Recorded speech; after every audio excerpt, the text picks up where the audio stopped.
The time is 7:46, and the board is now reconvened in open session. We're ready to consider action on closed session items. Do we have any motions? Why, yes, we do. Mr. Rosenthal. I move that the board approve the purchase of 13.1 acres of real property located in the Grand Vista development and authorize the superintendent to execute the final contract and post-closing agreement and authorize the board president to execute infrastructure easements necessary under the post-closing agreement. Second. We have a motion by Mr. Rosenthal and a second by Mr. Rice. Do we have discussion? Hearing none. Trustees, if you will raise your hand to vote affirmative on this item. The decision is unanimous. All in favor? And I don't believe we have any other action items, so we're now ready for review. Dr. Dupree. Thank you, Mrs. James. We have several items on the agenda for review this evening, and we're going to begin with 3 items that are specifically related to a major project that the district has undertaken for the last 18 months. As opposed to my usual introduction of outlining the last 18 months of planning about feeder patterns and boundaries, I'm going to assume that the board and the audience are generally knowledgeable about what's going on, and then that's why the boardroom is so full tonight, because everyone knows what we're talking about. But I do think it's important to set the stage for tonight's discussion, because it is a very different discussion than what we've had the last several meetings. At this point in time, we have run a couple of different scenarios, but tonight we're actually presenting our final proposal for board consideration and possible action on the 26th. So in light of the board's pending consideration and the discussion tonight, I would add that I just want to start out by saying we began this project with the goal of establishing aligned feeder patterns that more effectively track students' progress throughout their educational career in Fort Bend ISD. We also need to establish district-wide attendance boundaries that maintain the neighborhood concept, prevent and eliminate overcrowding, allow for future growth, keep distance traveled by students as short as possible, minimize the need for student transportation, and allow campuses to house students safely and to provide adequate services to all students. Those are all items that are found in the board policy FC local that was adopted in August. We've considered many aspects of related to boundaries and feeder patterns. We've worked hard, to provide common feeder patterns throughout the districts. We want to attempt to assign entire neighborhoods to the same schools where possible. We want to consider students' proximity to campuses and promote safe and reasonable walking zones.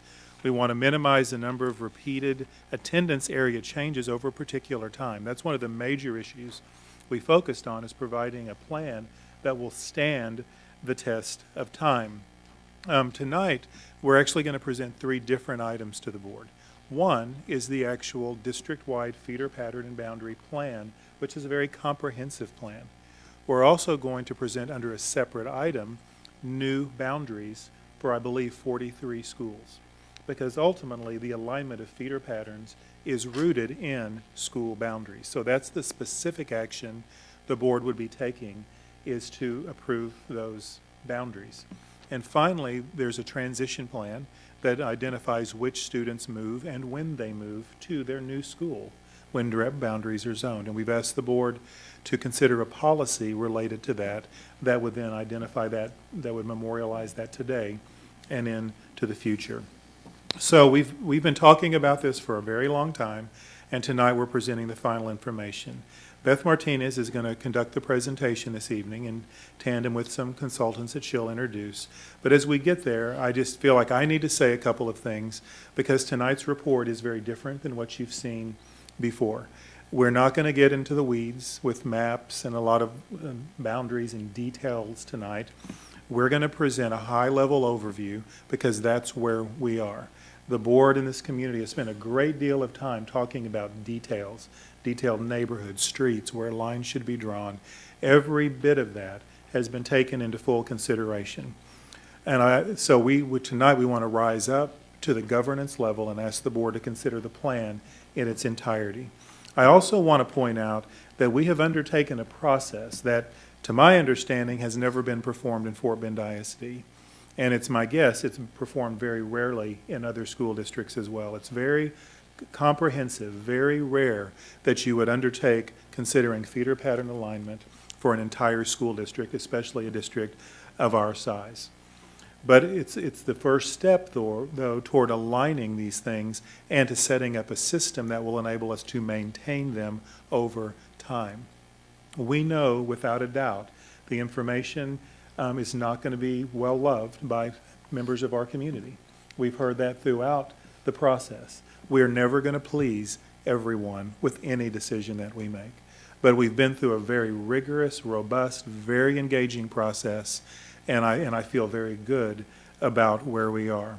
But it's been our goal to perform a study of this scale that would enable us to set up a process and a system that's maintained on a regular basis. I don't see us needing to do this again at any point in the future. We've taken a long-term approach, as I've already mentioned, and we wanted to be very careful in considering historical moves, because we know some communities in Fort Bend have been affected by numerous boundary changes over the years, and we wanted to be respectful and mindful of that when at all possible. And so with those things in mind, I'm going to go ahead and turn it over to Beth Martinez to take it from, and then, of course, we'll be hoping to have a rich discussion with the board around the proposal. Beth? Much better. Good evening. Good evening. All right, good evening. Thank you very much. To take it from where Dr. Dupree left off, to bring to you this evening those three items, the plan for possible adoption, the attendance boundaries, and the implementation through policy. All of the planning, the most important, or one of the most important factors throughout the planning process was our reliance upon data, student enrollment data, projected enrollment data, and our facilities data that we reviewed throughout. And right before the Christmas break or the winter break, we received the updated PASA projections. And that was really important for driving our work to create the recommendations moving forward, especially for the attendance boundaries. So we're fortunate this evening to have with us Stacy Tapera from PASA, and she's going to give us some information on those projected enrollment numbers, on any changes from the previous projections, and talk to us a little bit to build that foundation as we move forward in the presentation this evening. So with that, I'll turn it over to Ms. Tapera from PASA. Thank you. As you know, our firm did the first demographic study for this district last fall, and now we have completed an update again this year. And as Beth mentioned, that data was presented to the administration and the group doing the zoning recommendations in December. So this graph shows you the three scenarios of growth that we have projected for the district. That in black is historical enrollment, and then in magenta in the middle is the moderate growth scenario on which the projections or the zoning, the moderate growth is are the projections that have been used in the zoning process. This is not a lot different than what you saw last year, but it has been updated somewhat, and I will go through those differences. So let's start with this fall, and our firm had projected about 72,300 students to be enrolled this fall in the district. The actual enrollment was 72,142, a difference of 175 students. That's 0.2% variation from the overall in all of the students in all grades. So the additional numbers to the right illustrate what we had previously projected the total enrollment to be, and now our updates are slightly less. As you can see, since this year started out 175 students less than projected, the future years will be logically at least 175 students less, but you see that they are downturned somewhat as well. There are many factors that go into these updates, the least of which not being $49 a barrel of oil and the effect that that may have on the community. Right. So one bit of information that has been presented in your packet is shown here, and this shows for the 4 largest master plan communities that are actively building, these are the number of students and the number of houses that we've projected versus how many were actually built this year. So, for example, in Aliana, we projected almost 400 new homes to be built in the past year, and 412 were occupied. In Grand Mission, we projected 70, and 20 extras, 90 were built. We projected in Riverstone 774 new homes, 755 were built. And finally, Sienna Plantation was lagging a little bit. 560 we projected, and only 365 were built. The reason I'm showing you this data, and I'm trying not to get bogged down too much in the weeds, but the reason for this is to illustrate that a lot of things change in the new home construction from year to year. And the best estimates that anyone can give us, the builders, the developers, anybody on the ground that estimates how many homes are going to be built, their best estimates still change in the upcoming year. What also changes are the families that buy those homes. So, for example, in Aliana, we projected that in these new homes, 120 elementary students would be occupied, when only 93 new elementary students were in those homes. So 27 fewer elementary students in all of Aliana than we anticipated, out of 1,200 homes, or out of 300, almost 300 students. Likewise, Grand Mission was a little bit less in elementary students. Riverstone was a little bit less in elementary students, but just barely. And Sienna Plantation was pretty significantly less in elementary students. But you'll notice that in Sienna Plantation, the balance was made up in high school students. So of these homes that were built and occupied, more high school families moved into those homes than elementary school families. And when I say more, I mean more than had been the tradition in the 6,200 homes that were already in Sienna Plantation. So when we are looking at this, the differences are microscopic compared to the volume of homes already in Sienna Plantation. But I think this data caused some concern for some of the board members in that it implies that the projections were inaccurate. But it's important to understand that this is only one of many factors that goes into our projections. So this is new housing construction and the students that moved into those new houses. What you also need to consider is that these other factors that we take into account, the aging of the existing student population, so there are smaller and smaller younger students, kindergarten age versus outgoing 5th, 6th, 7th graders. It's just a bulge in the population. It has happened in every suburban district in Texas in the past 5 years.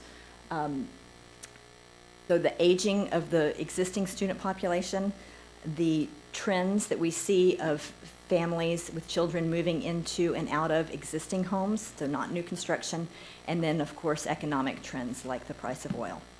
So all of these things wrapped together yielded that this is just a subset of the elementary schools because these are the ones that are under the microscope for this zoning process, and also organized by master plan community as before.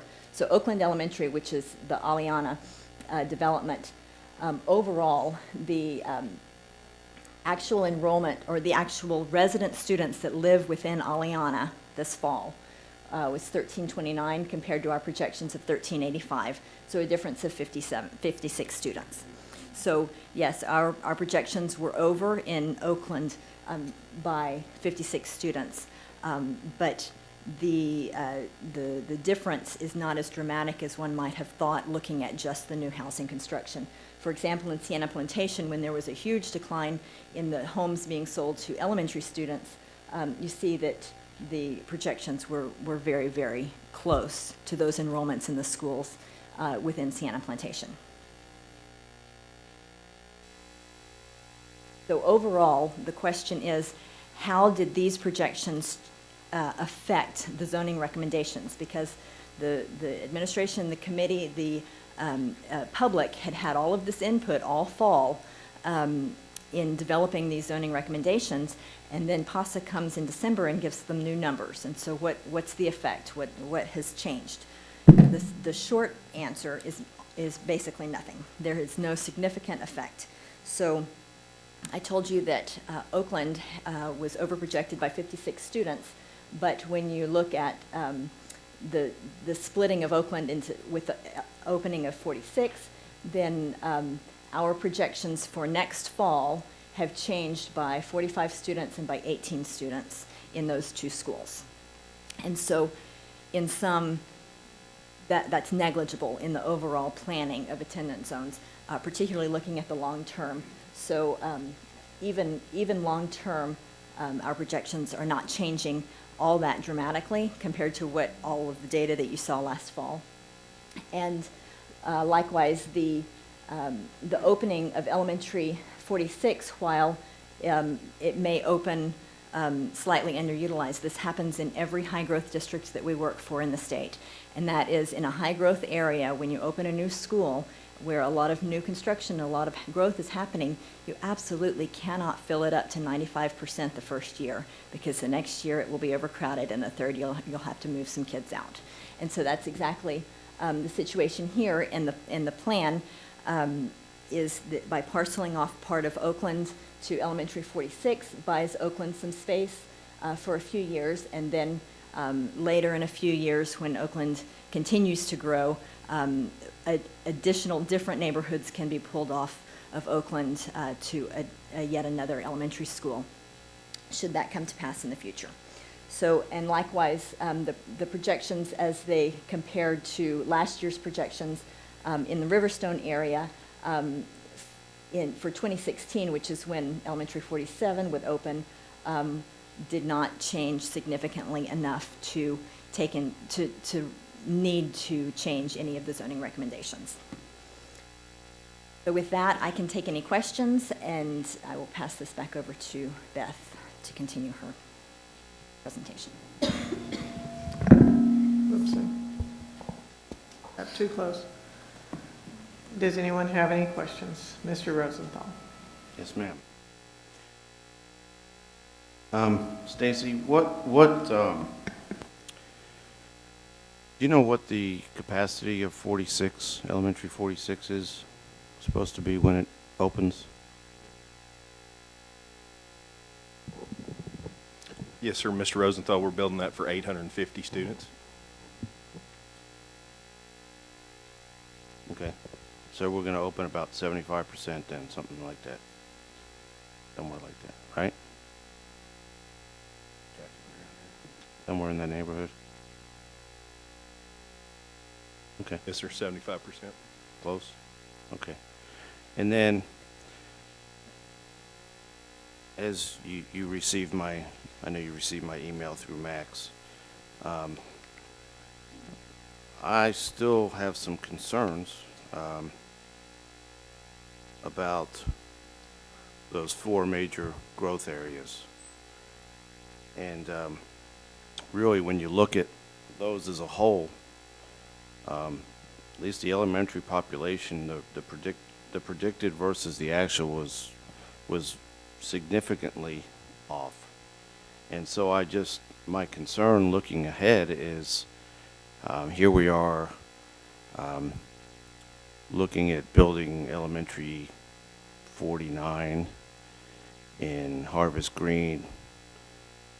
We just looked at some land purchases for another elementary school in the area, but these are showing significantly slower growth among the elementary population.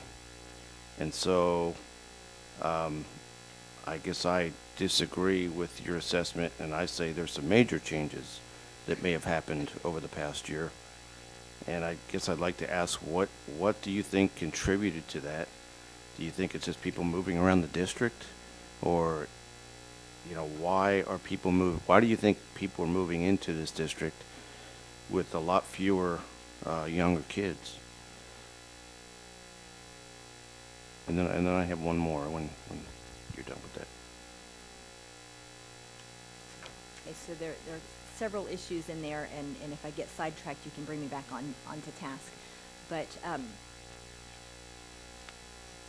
so first you mentioned Harvest Green, and I think what you're getting at is the decline, so to speak, or the slowing of elementary students, and will that affect the Harvest Green School? And so in answer to the question about why younger families didn't buy in Aliana or Sienna Plantation this year, it's a really complicated question.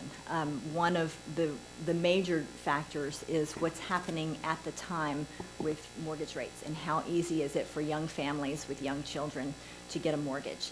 And we follow that very carefully, and we work that into our projections, but it changes all the time. Just in December, I think, Fannie Mae and Freddie Mac announced that they were going to start approving mortgages with only 3% down for anything less than $410,000, I think. So that encompasses starter homes and says that it will be easier for younger families to get mortgages. Okay, and so that in itself will give some boost to home sales to younger families. Another issue is simply the life cycle of a master plan community.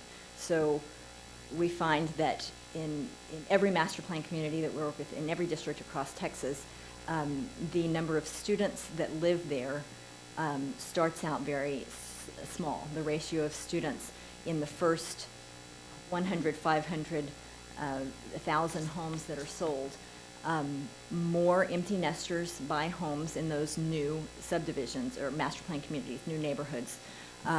And once they get established, then the families start coming in. And so you can see that in the ratios of students per home in, say, Sienna Plantation, that's much more established. They have 0.83 students per home in Sienna Plantation, but only 0.4 or so, 0.42 in Aliana, which is even an increase over last year. So we're seeing this young neighborhood is becoming more dense with students. And so in sum, while these numbers look dramatic for a one-year period, ultimately it balances out. And there's enough bulk with the thousands of homes that are to be built in Aliana and Harvest Green too, that it will eventually normalize out to more closely reflect the population distribution of students in general in Fort Bend. So that's your experience that you see across the state, then, that you're kind of relying on that? Okay. Okay, and then I guess my last question, I brought last year's report where you talked about the low, moderate, or most likely, and high growth scenarios. Given the recent oil price and the conditions that go with it, because being in the business, I will tell you that there's a lot of layoffs coming on out there. There's rigs being stacked every day. Pipe is not coming into the country. I mean, it's bad. Okay, you got Halliburton buying Baker. I mean, that's going to affect people around here. So I'm just, have you attempted to factor that into any of your outlook or? Absolutely, but it changes weekly. Well, I think that's going to be going on for a couple years, unfortunately. For example, just this week, I think it was Dr. Mark Dotzer from the A&M Real Estate Center estimated that the housing market could fluctuate in the Houston area anywhere from, the new housing construction could fluctuate anywhere from 3% to 34% over the next year. And that seems very broad and very wide because that reflects the fact that nobody really knows what's going to happen with housing. When we talk to builders and developers, they say, nah, no problem. No, sales are great. No, everybody's still buying it. There's no problem. When we talk to commercial brokers that are selling big parcels of land to investors for an apartment complex, they're beginning to see the beginnings of people pulling out because they're hesitant about the economy. So we don't see big major changes coming next fall, for example, compared to our are already downturned projections, but it's certainly possible beyond that. And but that's also tempered by we work, for example, with the Ector County ISD, which is Midland, Odessa, and clearly they are very, very dependent on oil. But that district is more centered around the blue-collar jobs associated with the oil industry, whereas this district is more associated with the white-collar jobs in the industry. And so we feel like that to some extent, this district will be, those will be some of the last jobs lost, because the more skilled, IT and engineering and upper-level white-collar positions are more difficult to fill once the economy turns around, and so they're some of the last to be laid off.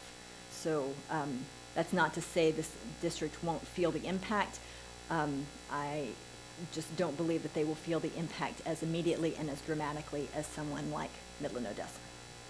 So just to clarify, you don't think the Johnson Developments and others are going to slow down on the Harvest Greens or the Sienna Souths or anything like that, from what you hear? They are not doing so yet, and so it's certainly a wait-and-see proposition, but yes, we have been conservative in downturning our future projections, Okay. keeping this in mind. All right, well, thank you very much. Thank you, Mr. Rosenthal. Mrs. Bailey? Yes, I have a few questions for you. I'm concerned that your enrollment projections were within plus or minus 5% of our student enrollment for the high schools. To me, this is very important because we only have so much high school capacity right now. So is there any way you can show me the projected enrollment and the actual enrollment and then the difference for all 11 high schools? You can bring it up on a table and the percentage. I did not bring that data with me tonight because since we have not presented the entire demographic update to the board, we will be doing that at your request whenever that is convenient. Because of the focus of tonight to be on zoning, I will certainly provide that information and present it at a later date, but I did not bring that with me tonight. Okay, the reason why I'm concerned is if we have a high school that is 2,500 and they gain 5%, that's 125 kids. To me, that's a significant, not a microscopic change. So I really want to see that information, and it has everything to what we do on zoning in the next 5 years. And those were really eye-opening to me on that one, especially with Ridgepoint picking up over 100 students just from Sienna, new construction. So I'm wondering what's going to happen with Ridgepoint if we have older kids wanting to attend Ridgepoint that will sell their home and buy in Sienna, whether it's a new home or a resale. So yes, this has everything to do with zoning because we're off by a year. We could be off 2, 3, 4 years. It's real hard to project in this kind of market and housing what we're going to have because we know our students move around. Another thing that concerns me is that the overall 5-year projections went down. This sounds very similar to 2007 when we passed a bond, and we were supposed to have 80,000 plus by now. It never happened. So I'm wondering if we're coming onto a new trend in Fort Bend ISD where we're not attracting K through 5, but we are attracting 6 through 12 in certain neighborhoods. And the other new trend is our empty nesters are coming in and buying these big homes. Okay, so these big homes in Riverstone, families aren't buying over there. They're empty nesters. So to plan out for 5 years for high school, which is everything that we are going to discuss later on, I would hate to be back here in 2 to 3 years and tell the child, you're not going to that high school. Another concern that I have is the K through 5 and how off those were. In Siena, they were off by 134. 40 in Riverstone, 27 in Aliana, 31 in Grand Mission. And though you think that's microscopic, I think it's significant again. So it is a wait and see. Another thing that I do want to point out, just so we as a board know how liquid and fluid this district is. I mean, I've been here since '98, and I see it. I've experienced it.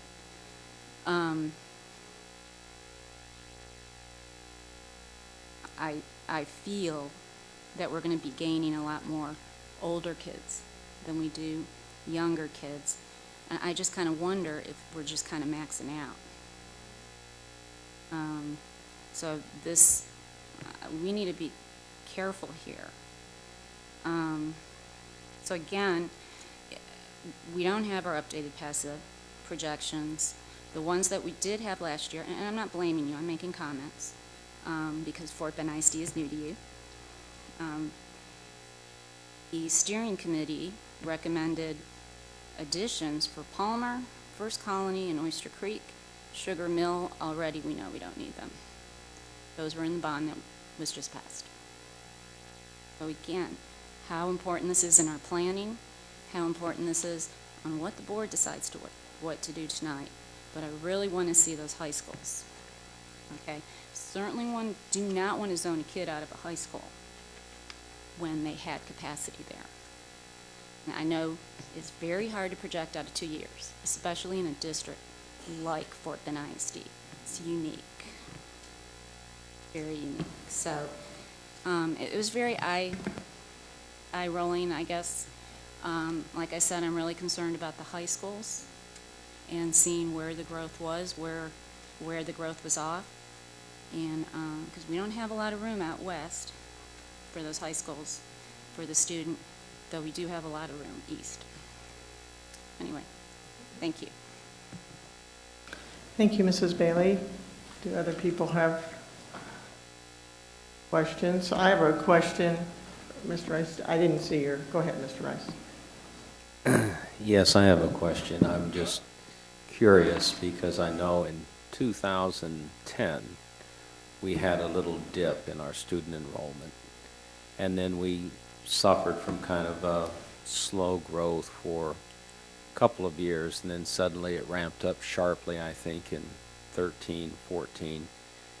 And so we have these cycles. And Mr. Rosenthal, do you have any idea, would you care to hazard a guess about the current oil prices or how long we're going to be with that? I mean, I know you don't have a crystal ball. If I could do that, I'd put my money there. So no, I just, how long do you think the Saudis can hold oil at $44 a barrel or 46, whatever I said it was? Yeah. I mean. Actually, today, Goldman Sachs. Well, let me finish my thought, I'm Mr. sorry. George. Thank you, Dave. I mean, thank you, yeah. But, so, knowing that we have these kind of the vicissitudes of up and down, going forward, using your best guess, we have some anomalies here. What's your opinion on moving forward? You've got a scenario that shows on the high end we'll be at 86,000 students in 10 years, mid-range at 83, and then low 80. And so in spite of the ups and downs and turmoils of things, you still feel fairly good at the end of the day things are going to shake out, generally speaking, in those terms? If I had a crystal ball, I would say somewhere between the low growth and the moderate growth scenario. And the reason I say that is because just today or yesterday, we did a quick analysis for Katy ISD that looked at, we did our study for Katy in the fall, in October, before the price of oil had gone too low. And the analysis that we did this week made an assumption about jobs that would be affected and housing that would be affected based on this long-term low price of oil. And the quick and dirty that analysis that we did showed in 10 years the projected students being just above the low growth scenario. So in worst case scenario, $44 a barrel forever, we're still within our bracket of low and moderate growth. And so with that being said, we developed these projections when oil was on the way down. And so I feel comfortable that our low growth scenario has captured the long-term potential. Okay. Thank you. Thank you, Mr. Rice. I have just a little bit of an understanding of this chart that's up here and one similar to it. When that says last year's projections, you're talking about the projections you presented to us in February of 2014. That's what that number is. And then this year's projection is your projection. We haven't presented formally to the You haven't presented formally, but it's as of when? It's as of,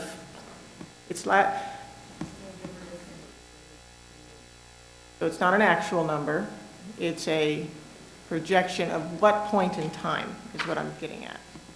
The beginning of school 2015? Everything is based on PIMS enrollment data, snapshot date. So 2015 is October of 2015. Got it. Okay. So that's your explanation, or that's your estimation for October of 2015? Yes, on the PIMS enrollment snapshot, PIMS snapshot date. Okay, all right. Do we have any other questions, Mr. George?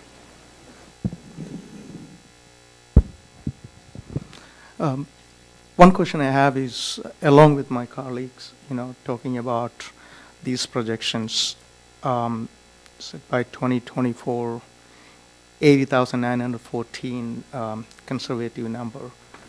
But my question is how conservative that number is, because, as we all know, Texas economy or Houston economy is so much relying on, everybody already talk about it, oil, and it closed today 45.35, and Goldman Sachs said it is going to go to 42 something, and it's going to stay there for a year at least.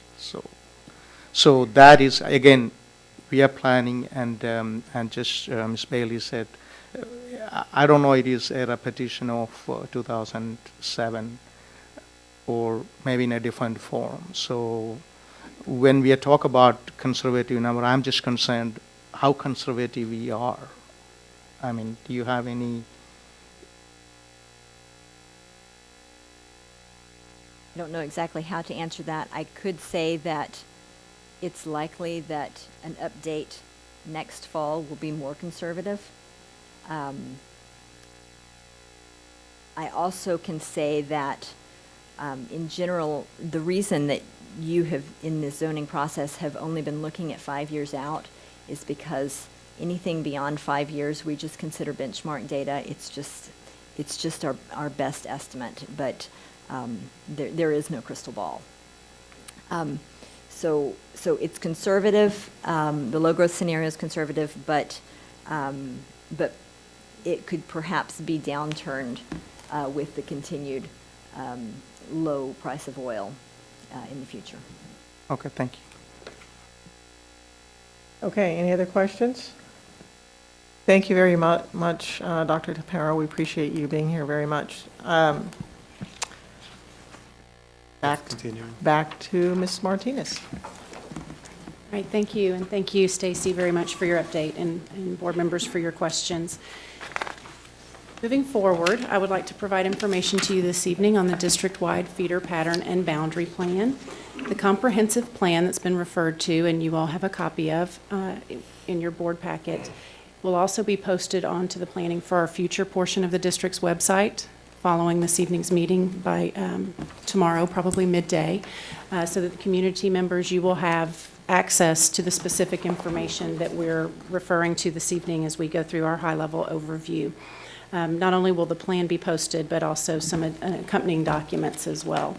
And so I want to talk about the plan and how we got to the plan. It's an outcome of months of planning, as Dr. Dupree referenced, and I know you are all very intimately aware of.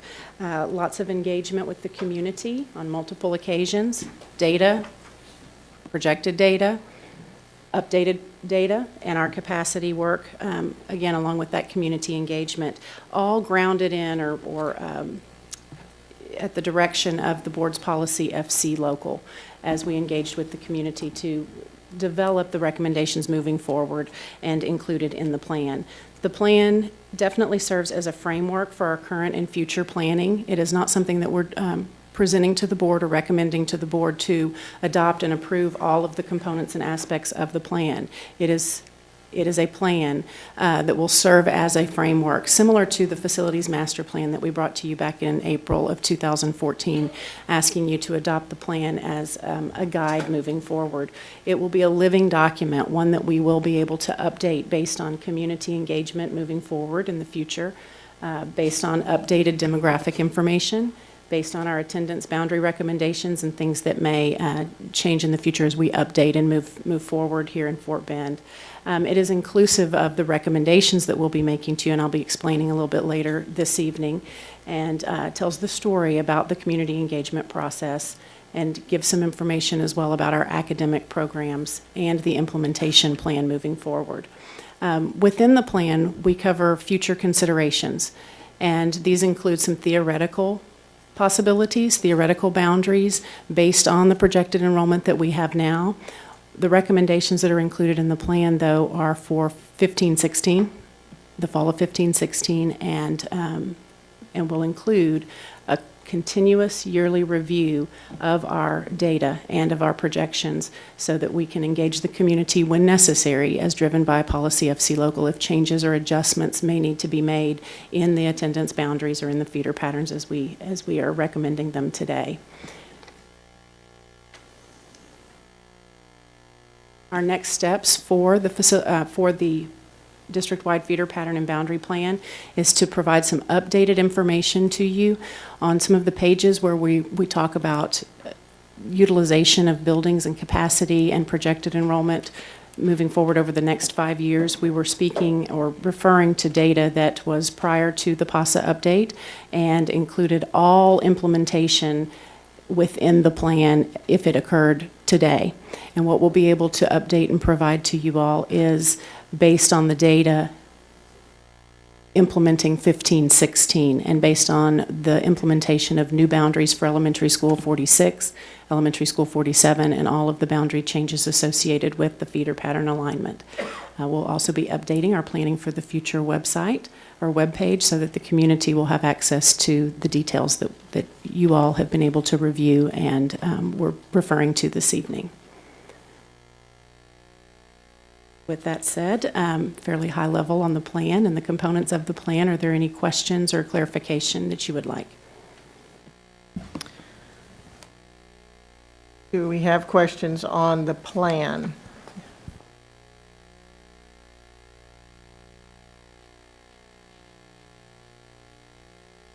Right, nothing on the specifics. We're just talking high level. Do we understand that concept of, so I guess one statement I would say is, the way I'm understanding what you're saying is that this is a plan. It's going to lead to attendance boundary action that we're going to consider in a different item, but it is kind of a framework. Things that are in it may happen, they may not happen. If they require board action, they'll be brought back to the board, which would include all attendance boundary changes and construction of facilities. Yes, ma'am, that is accurate. As we continue to review data moving forward each fall, if there are changes, if we cannot continue to utilize our buildings in the way that we are recommending today, let's say we have an unanticipated growth or decline in enrollment, and we're reviewing that within our administrative team, we may need to bring forward recommendations or a plan for engaging the community again if we're not able to make those changes within the guidelines of policy FC Local.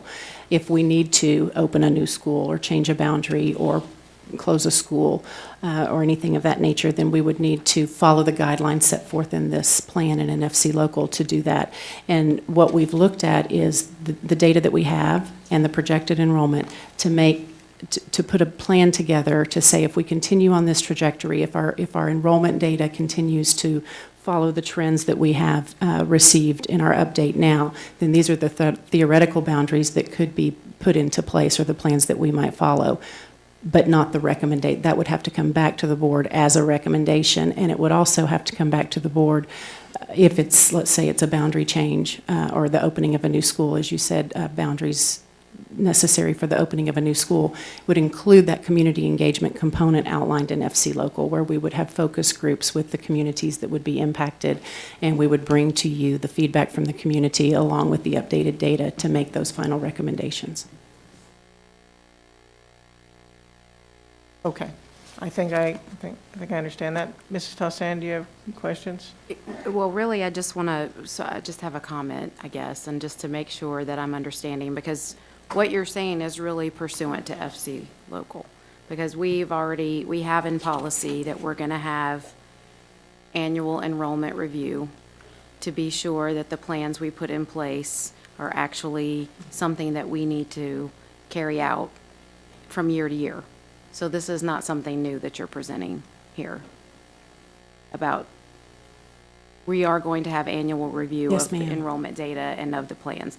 So we're looking at a framework, much like the facilities plan, and then we're going to vote on implementation next school year of whatever it is you guys outline for us.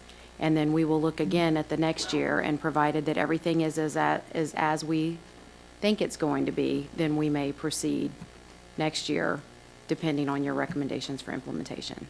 Yes, ma'am, and the plan would be an adoption of the plan. And then Right. the difference would be the recommendations moving forward would, And how implementation, like when those would be rolled out. yes. Okay. Thank you. I have a question then. Yes. This sounds like it's going to cause some instability, whereas a kid 2 years from now thinks he or she is going to X school, but then they're going to Y school. When we sat down for a full day to write this and put in the annual enrollment review, my thinking on this was keeping an eye on it. So in other words, it was a management oversight duty that the board would always get a report like this to make sure we never had a Commonwealth elementary school situation again, where we have to close capacity to a school. So in my mind, this is what I was looking at. It was just a report that we would get to make sure we don't have all of a sudden, Commonwealth here. In the future, 47 gets here faster. So it was more of a proactive tool, okay? I wasn't thinking it was going to be used for, okay, you neighborhood, you're going to change because that school doesn't have enough room for you because we climbed too fast. As a parent, this to me would create instability. I don't know where Johnny's going in 2 or 3 years, okay? So if we're only looking at 15, 16 tonight, if I'm a parent, I'm going to be worried about 16, 17, 17, 18. How many times are you going to change boundaries on me? Every single year we're looking at this. I don't know about you all. I don't want to, nor do I want to put that community back to doing that again.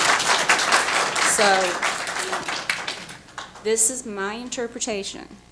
And by the way, I was in the workshop that whole day, and that was my intention and my interpretation of this.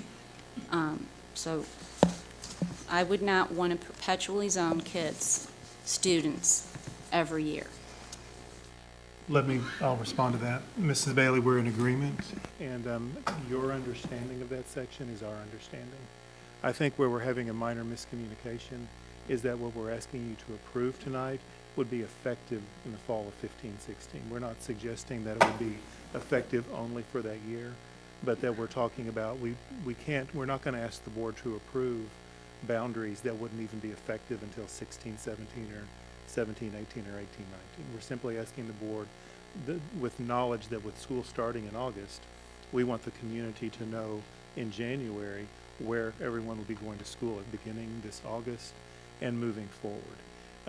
And we share a common understanding of what this is about. It is about being proactive and doing the monitoring on a consistent basis to make sure the board always has the understanding of where we are and what adjustments might be required over time. Okay, I guess we can discuss this later, but I know our policy says 85% to 120% capacity.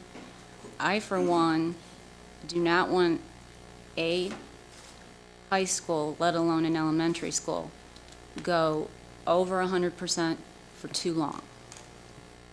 Okay, so I would ask the board, man, if it's getting 110, we got to zone now. And if it happens in 2 years, we're going to be back here again. And some of the utilization numbers I saw for those high schools were already at 100% in 2015, 16. So what are we going to do when they go 5? Remember I mentioned before, 5% scares me of an increase in a high school. So this is why these projections are so important, and this is why this board really needs to look at if a plan is long-term, sustainable, can hold. Just want to make sure we're all agreeing on that. Mrs. Tossian, go ahead. So I just wanted to clarify, because I'm in agreement with Ms. Bailey. That was my understanding as well. But the scenario that you just described is why I think we put this in FC local, was so that we could go back. So it's not that we don't have the plan that we're going to be implementing but if something happens where we're above 100% capacity for too long, clearly it's something we're going to have to come back and look at again. So I'm in agreement with creating stability, which is why I think we need to adopt the plan. So if my comments in any way caused any confusion, that wasn't my intent, because that was my understanding as well. I was just trying to be sure that I understood that is why you were presenting it the way you were presenting it, was because that's what we had discussed, that we weren't going to adopt implementation in 2016, 17, 17, 18. Is that correct? Am I correct in saying that? We're only going to vote on implementation next school year. Well, and I want to make sure that with the adoption of the plan. Well, I want to make sure that, because Beth has said 15, 16, but we are including 47 as well, and that's a 16, 17 Okay. implementation. So we're looking at 15, 16, and then the opening of Riverstone in 16, 17. Okay. But, so yes, that's what we're looking at in the recommendations this evening. And the plan's going to include implementation in those additional years, but. Exactly. I think a good example is in the plan, we refer to middle school 15. Right. But at this point, we have not planned, we know theoretically when we're going to begin, but we're not talking about specific action on boundaries related to that school or any middle schools that would affect it, because the board will take that up closer to the time it actually opens. Okay. That was. Now I'm confused. Yeah, so am I a little bit. I thought that tonight we were going to approve a long-term sustainable plan for zoning. What I'm hearing now is we're just approving a 2015-16 and when Riverstone comes online. And again, I'm a parent in this district. I'm unstable. Where's my kid going? Okay. Personally, I'm not affected, but man, I've talked to a lot of people in this community that are. I would hate for them. Of course, I could be affected next year too, the way we're going. But anyway, I still hear some instability out there in this process. So what I'm hearing is that the board's understanding and Dr. Dupree's understanding of FC Local is a long-term plan to the best of our abilities. Clearly, because of demographics, we can't always predict what things are going to look like too far out, but we can have a general gist. So what we're looking at in a plan is something that is reasonable within the margins of error, that is, that will last over a period of time. And I think where I'm hearing the anxiety here, and I'm feeling a little bit myself, is, okay, so how does this plan work if we're at the low growth numbers? How does this plan work if we're at the high growth numbers? Is the plan have built-in pieces to it that can help us adapt? Should we go on the low growth track or should we go on the high growth track? Or maybe, as she has said, it could be a combination of things based on the ages of students and so forth. Is that what you're asking? Define plan, because you're talking about this notebook that we got with this recommendations, I'm right? actually talking, well, maybe that's a good question. Yeah. I guess what's in this is very specific things for this year with vaguer things for future years. Well, see, and this is where I started getting confused when, Okay. Because in this plan that we received in this big notebook that was updated this week, there are specific things that start talking about 17 and 18, and so now I'm confused. So, You mean talking about this is the the years, plan, the right? school years 17 and Yes. 18? Okay, Yes. right. Yeah. So I think that's the plan, but we can't vote tonight to implement something in 16, 17, was I mean, that's what I was getting at, is that my understanding is that we're adopting the plan that's in the book that you gave us, that has all the numbers in it, and the pretty boxes and everything. But we can't vote today to implement in 16, 17 boundaries changes for a school that's not there yet. Right. So I guess it was my understanding that, yes, this is the plan, this is what we're going to do, this is what we plan to do based on all of the projections and the data that we have. And we're going to go ahead and implement the things that you have listed that need to be implemented in 15, 16. Correct? Plus Riverstone, So Which maybe, would be 16, 17. which would be a 16, 17, Correct. because it's already being built. Yes. And we already know it's being built. Yes, ma'am. Okay. So, and then next year, we intend to move forward with the plan and do what's recommended in 16, 17, unless oil goes to things $15 change. a barrel and nobody has a job. And Right. nobody's buying houses. I don't mean, know if you'll find this helpful or not, but what I would refer the Right. board back to is the policy FC local that the board has adopted.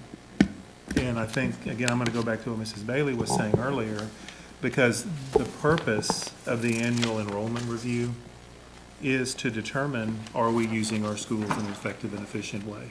Every year, we're going to get an update on the demographics, and every year, if you look down, it talks about alternative student enrollment options.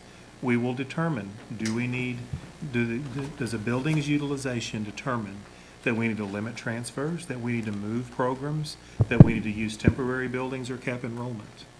And then, if we believe, kind of back to what she mentioned about if we're sitting over 100 and creeping up for many years, does the board then need to take action to do boundary changes, to consolidate or close schools, to build additions, or do we need to build a brand-new school? But that will be an annual conversation we'll be having. But the proactive nature of all this work is to establish the plan we have before you tonight, because based on what we know today and the projections we have today, this is what we would say needs to happen over the next 5 years. But like Ms. Tassan said, it would not be feasible for the board to enact something about a school that's not even begun to be built and is not even expected to open until 2018. But we can project it out to be proactive and to say anyone in this community can go online and see this plan. And they can know that if everything pans out, Right. this is what will happen. But we're still going to be prudent and annually look at it and update that Right. plan. So this is, okay, so this is what we're going to be voting on in 2 weeks, actually. Yes, ma'am. Yes, sir. And it does include, new schools going out to 17, 18. And obviously, if next year we look at this stuff and Ms. Stacy brings us numbers that are telling us something different, then this plan is going to be adapted or amended or something. So, Yes. but we have to say, we're voting on this plan. These are our intentions based on the data that we know right now. So Yes, that's sir. what That's we're right. trying to do. Well, Okay. And I would just add one comment that I think maybe we're all getting hung up on.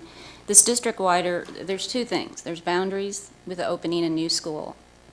But this whole process began with feeder patterns.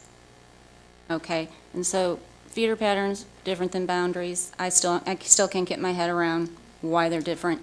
But feeder patterns are different. Those can be voted on 5 years down the road. Boundaries, I agree with Ms. Tassan. You know, when that school is opening, that's when we approve that boundary change. Feeder patterns, to me, was explained differently, where we want to eliminate splits. A kid in elementary school knows where the heck he's going to wind up in high school. And we wanted to eliminate splits as far as few as we can do it, make it as clean as possible. So I just want to make sure we're on the same page as with our feeder pattern study and then our boundary study, which was, you know, to me, I thought the new schools. So that's what I thought this comprehensive look was about, but now we're still going to look at it every year, and this is where you're supposed to go to, but that could change. Again, instability. I'm not feeling warmed about this right now. Well, I'm not sure we can, I mean, in certain areas, new growth areas, given uncertainty, I'm not sure you can, I mean, can you guarantee that we want to build, a school in Harvest Green or the Grand Vista thing, when it's scheduled, when there may not be enough, okay, well, that's why, that's, But that's the feeder patterns. Well, but it's I'm talking about boundaries, the too. feeder well, it's feeder patterns and boundaries. Right. Are we starting to move away from the feeder pattern concept, is what I'm asking? Well, in some 'Cause it sure cases, looks we- like it. Mrs. Bailey, I'd like to affirm your understanding. You understand it very accurately in that. No, but you do, what you stated is correct, and that's why I think tonight is so important. Because at some point Beth will lay out the boundary changes, but the boundary changes actually fall into three categories. The ones you've described that are to address new schools, and I think everyone is very clear on that. And then, of course, we have one school at least that we're doing some new boundaries to relieve them and sending kids to a different school, and that's been discussed. So those are within the areas of new schools and addressing growth. But so what we have done is we've put together this plan that demonstrates how elementaries will feed to middle, will then feed to high as part of the feeder patterns. And that's all part of the plan to minimize the splits. But at its very base element, the most base element is a boundary. So for example, if you determine you're going to change where this elementary goes, the way to accomplish that is to redraw boundaries for the middle school it feeds, or to feed the high school, or to change the boundaries of the high school it feeds. So we're accomplishing the feeder pattern work through the redrawing of boundaries that reestablishes where those various communities and schools will feed into. Where there's actual boundary change, but a feeder change does not necessitate a boundary change. It really does in the end. Okay, I'll make sure to remember that when Beth and Scott present. Okay, and let me just ask for another clarification then. So then these maps that we have in the binder, Mr. Rosenthal, that you were talking about, that's like the background information, that's kind of the supporting documents, the working documents, if you will, in a way, of the plan. Correct. Okay. Rail, I have a Yes, question. sorry, Mr. See, George. Now I'm confused. This is not a good trend.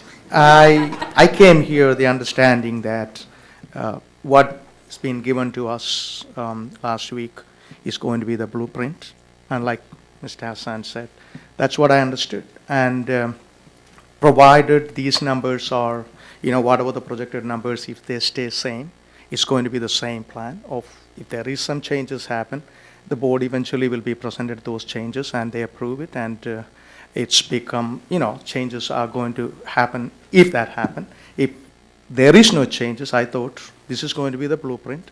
As and when we build the school and, as and when those changes happen, we implement that. That's what I understood. That is what I thought about it. Am I understanding something different now? I don't know.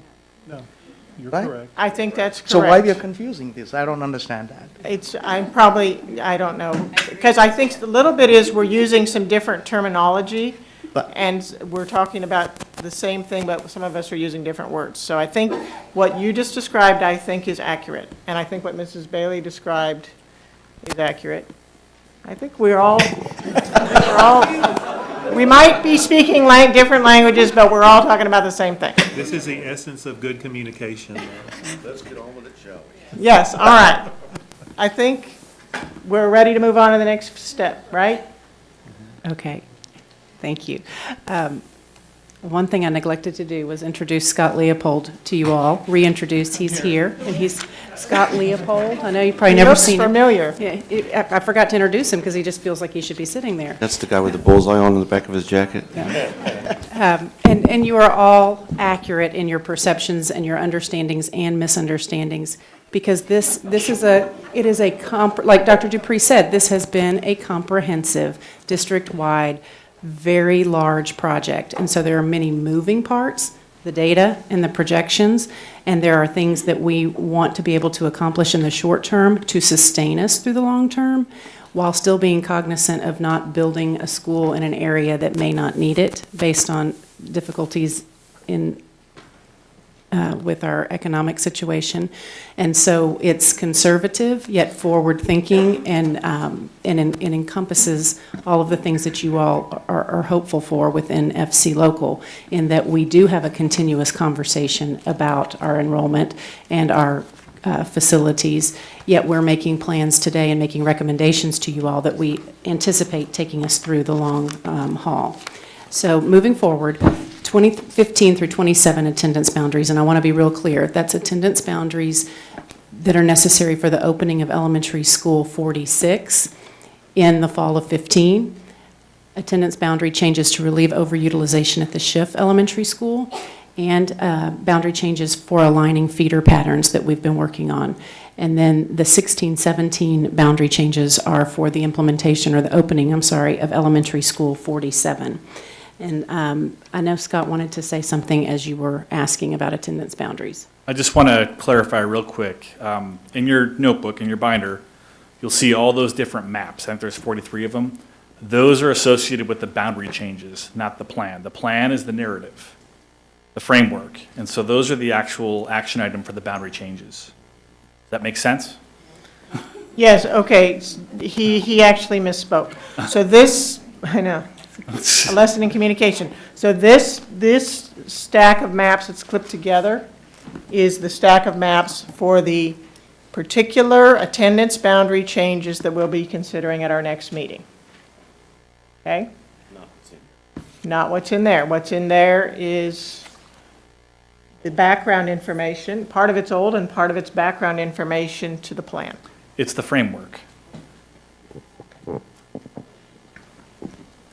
So you are correct. What you find in those maps is a side-by-side of the current boundary, and on the right side of each map is the recommendation for each of the boundary changes. And we have 15 elementary schools in 15-16 that will experience a boundary change, or are recommended to experience a boundary change, 13 at the middle school level and 11 at the high school level. And then following elementary school 47 opening, that would impact 3 elementary schools. The implementation plan, which is associated with these recommendations, is to implement the new school boundaries, and I want to go back to a question Ms. Bailey had, in attendance boundaries versus feeder patterns. And in doing this comprehensively, district-wide, to ensure that we're aligned to the best we can be at this point, is to make boundary changes when there is a change in a school that a student would attend. So if I am currently an elementary school student at elementary X, and I always thought I was going to middle school Y. If that has changed based on feeder pattern, then we are outlining that in the boundary changes, because in a sense that is a boundary change for that child's attendance at the middle school level. In some cases, it is with an entire cohort, and sometimes it is with a different cohort of students. So that is where the boundary changes come into play with the feeder pattern. And so as we implement moving forward into 15-16 these new boundary changes, whether or not they're associated with the opening of 46, or to align the feeder patterns, or to relieve the overutilization in the SHIF area, we are recommending that all elementary school students, if they are involved in a redraw of a boundary, that they go next school year in the fall. If they're a third grader this year, then they start fourth grade at the new school in the new attendance area, so that they can go right on in with the new students, K through 5. They'll move forward to the new elementary school in their boundary, in their new boundary. And then middle school students, we're recommending the same, that if there's a change at the middle school level, that all 6th, 7th, and 8th graders would move to the new school in the new boundary. And that's to align them into that feeder pattern so they can get with the larger cohort of students moving into that new feeder pattern of the high school. And then at the high school level, we're recommending to cause the least disruption to students at a time when they're involved in leadership and moving forward within athletics and clubs and extracurricular activities, that incoming 9th grade students go to the new attendance area, the new boundary, the new school. Incoming 10th, 11th, and 12th graders, which would be our current 9th, 10th, and 11th graders, would remain at their current campus. And then we have provided in the implementation plan a provision for siblings. So if a child is a sibling of a student who is an incoming 10th, 11th, or 12th grader remaining on the campus, there's the provision that they could move into that campus instead of into the new feeder pattern or the new boundary. They could go ahead and attend with their sibling at the school where they have been attending, where the sibling has been attending, and that they can continue through their graduation at the time that they graduate, not in relation to their sibling's graduation date. Another component of this, as we did our work around feeder patterns and boundaries, we were reviewing and working with the live-in enrollment. And I know we said that many times during our time together in the community meetings. We focused on live-in attendance. So as we developed the recommendations to share with you all this evening, then a natural component of that became the placement of the academic programs, and knowing where, now that we have focused on our live-in and made the recommendations for changes to feeder patterns and boundaries, we know where the capacity is in order to move programs.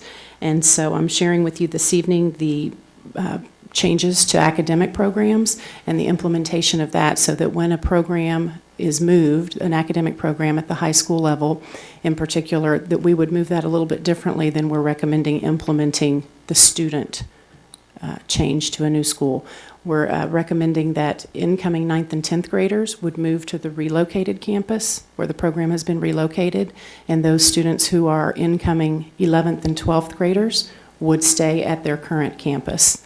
So if we're moving at one of the academic programs, then you would have today's 8th and 9th graders that would be enrolled in the program going to the new location, and today's 10th and 11th graders, incoming 11th and 12th graders, to go to remain at the campus so that they can graduate from the campus where they have been attending the academic program.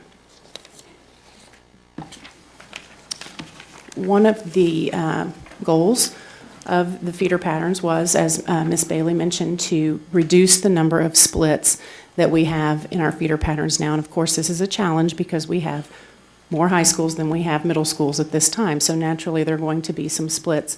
As you look at this chart, number of splits, when there's a 1, that indicates that there are, the cohort of students is splitting between 2 schools. So a 1 represents 2 splits. 2 schools, 1 split, 2 schools. A 2 would mean that they're splitting to 3 different schools. Does that make sense as you look at that?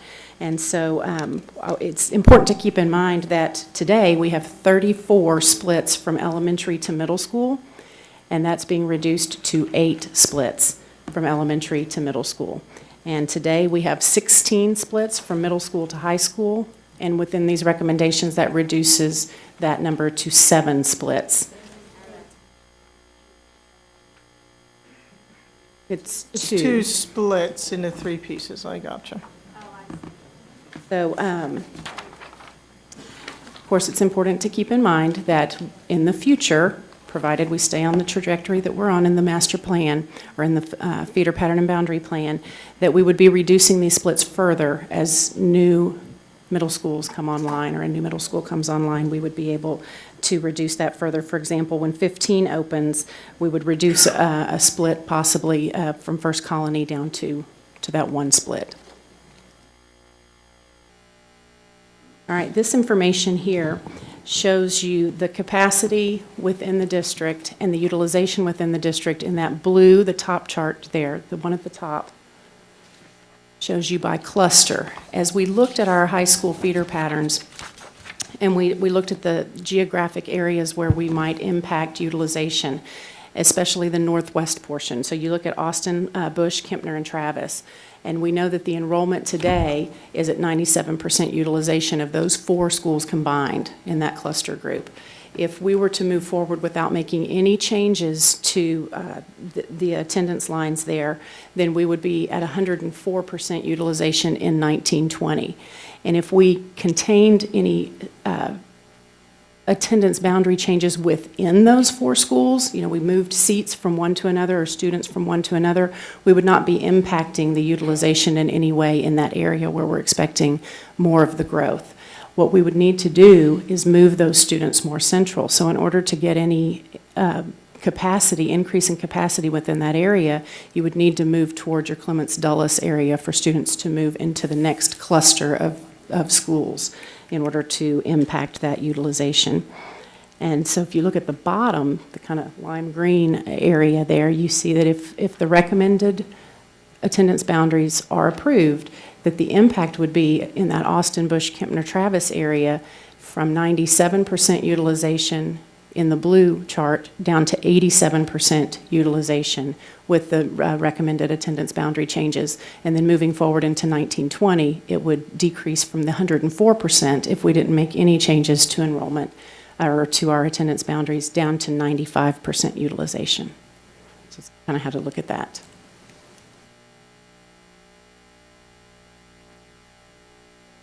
The only thing that I wanted to add is one important thing to consider, and I think Beth hit it, but I just kind of want to reiterate, is that if you look at Austin, Bush, Kempner, and Travis, the only way to relieve those students are to pull students, or relieve that utilization, or to pull students into Clements, Kempner, Dulles. That's the only way to get through, and so it's a domino effect. And so what the plan has is it has students moving in that direction.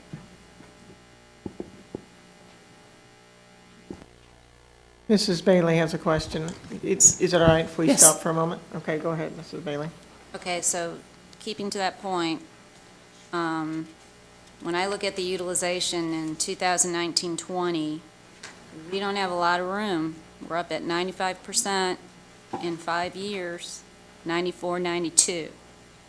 And the only campuses we are not utilizing is Marshall and Willow Ridge.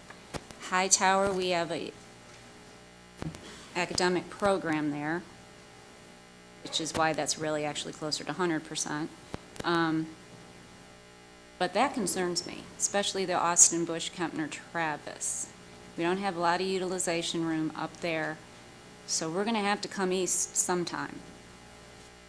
To me, the only schools we have to work with is Elkins, Hightower, and Ridge Point. We're looking at 5-year plan, 92%, 94, 95. That doesn't make me feel comfortable, especially if we get more high school students. All right. That was a comment. Okay, go ahead. Okay, so our planning considerations moving forward with the attendance boundaries are for transportation, and that is in the draft implementation plan where we provide transportation to those high school students remaining in 10th, 11th, and 12th grade next year, and to the siblings as they move forward until the older sibling graduates. And then the younger sibling who may choose to take advantage of that sibling provision would then be responsible for his or her own transportation after that. We're also considering UIL and other student activities that may be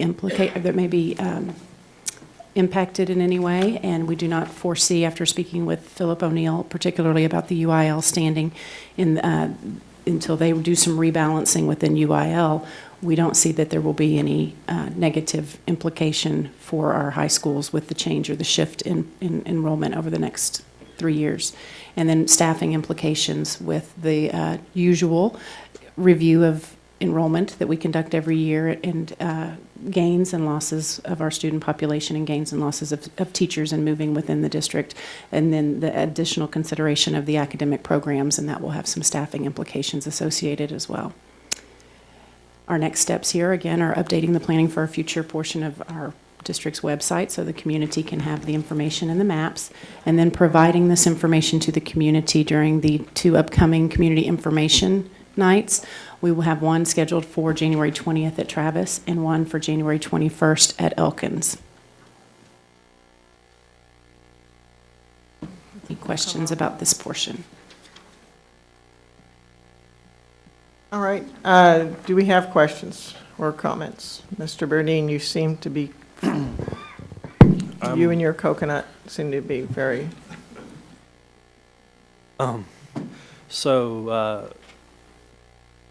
As the public knows that this is another scenario like we talked about before, or is this, that's what I'm confused about here.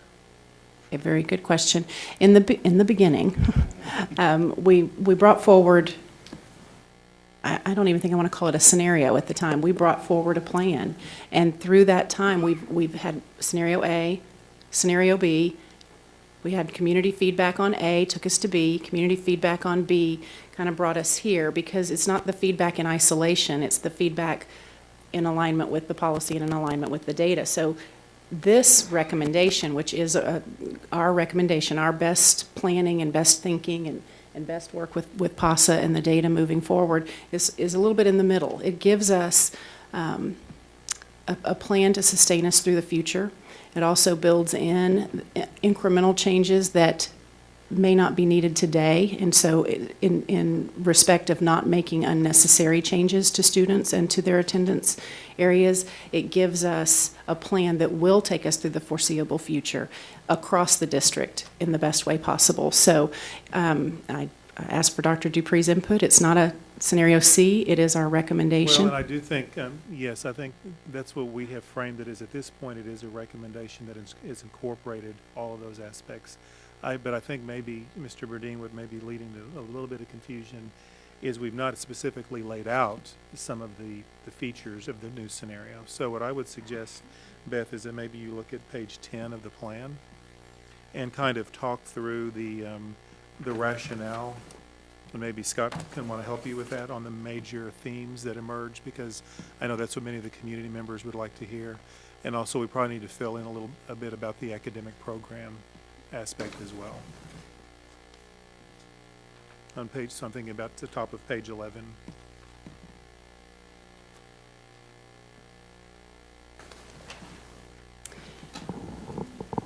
Yes, these are some of the areas that, based on feedback, had much of the concern from the community. So I have, if you'll pardon me for just one moment, I have it fairly lined out a little bit differently in here.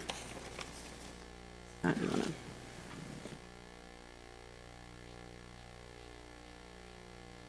Okay, so overall, as I mentioned, the recommendations are a hybrid between A and B to the greatest extent possible. There's some key points I want to highlight and that Dr. Dupree is referencing, and those are areas, the lakes of Austin Park and Lakefield are recommended within these to stay at Clements High School. The neighborhood of Lake Olympia proper is to remain at Elkins High School. Cornerstone will be attending Sartarsha and Clements within the recommendation, and the Old Orchard community and Windsor Estates communities to remain at Austin High School. And some of the other changes as we look closer into the plan is that covers, is the Creekstone and Brookside communities would stay within Elementary School 47 and feed into Elkins High School. What about middle school? Middle school for Riverstone, Fort Settlement. Creekside and Brookside, Fort Settlement. That's not what's in our maps. The maps still have Creekstone and Brookside at Settlers Way. So how much inaccurate stuff are we looking at? Excuse me, the maps for 2015-16, they remain at Fort Settlement, and there's a second map towards the end of the elementaries that would show the 16-17 boundary with them at ES 47 when it opens. So I thought I noticed that. So there's a Commonwealth, there's a 15-16 Commonwealth and a 16-17 Commonwealth, if I remember. And then there's a 15-16 Settlers Way and a 16-17 Settlers Way and a 16-17 Elementary School 47. You're correct. And are there 16-17 middle schools, or the middle schools are Nothing changes. Are 15-16, it's all the same? Correct. Okay. All right, do we have any? This is what happens when you look at something for 2 weeks over winter break and it changes on you on Friday. Okay, and just to let the community know, there was a scenario C that we studied all winter break that you never saw. Grail? Yes, Mr. George. I know you all did a lot of work on it. My question is, I'm sure, I'm kind of wondering, and I'm sure most of our audience kind of wondering, if there is these things, why can't we show it on the slide and see that this is what we've done? And it looked like we are putting out information where, that's what I'm talking about. It is much more clear, you know, rather than some people are wondering, oh, what is this or what is that, or reading out of a piece of paper. I think that can be very clear. I don't know why we couldn't show that. I mean, Yeah, well, I think it's going to be on the website tomorrow morning, is that, or tonight or tomorrow morning? That is accurate, yes. So I think that's the plan.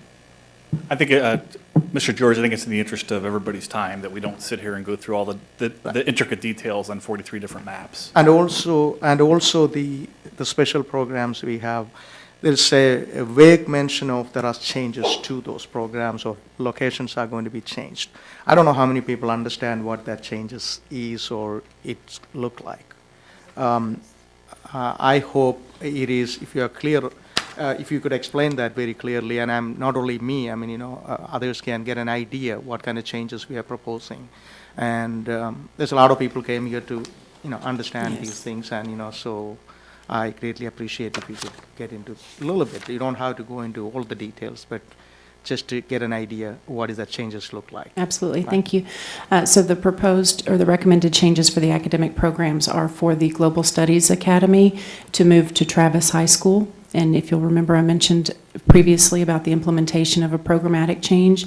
So the incoming 9th and 10th graders would attend at Travis, and the incoming 11th and 12th graders would attend at Clements, remain at Clements, those enrolled students. And then the Engineering Academy is recommended to move to Dulles High School with the Math Science Academy, following the same implementation plan, and the International Business Academy from Bush High School to Travis High School. I never heard about that, because I was just wondering, Bush is already overcrowded, why it is still, we are not talking about maybe moving that academy from Bush, and I didn't know it has been, I didn't know that, so thank you for that information. On page 20. Okay. Thank you.